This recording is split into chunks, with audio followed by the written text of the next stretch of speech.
তো তোমাদের সাথে ছোট্ট একটা আপডেট শেয়ার করার জন্য এই ছোট্ট একটা ক্লিপ আমি ধরে রেখেছি।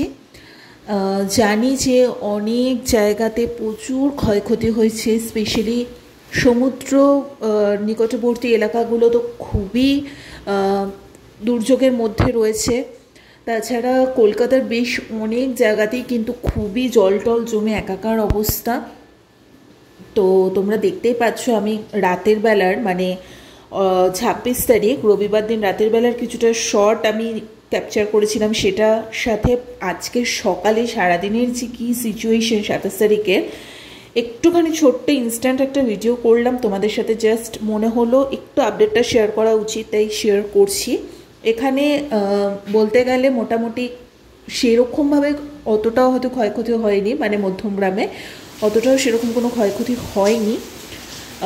বাট ওই একবার কারেন্ট আসছে কারেন্ট যাচ্ছে। আর একটাই কথা বলবো, সকলে যতটা পারবে এখন এই দুর্যোগের মুহূর্তে বাইরে বেরোনোটা অ্যাভয়েড করো। খুব দরকার না পড়লে কেউ এখন বাইরে বেরিয়েও না, আর সকলে খুব সাবধানে থেকো।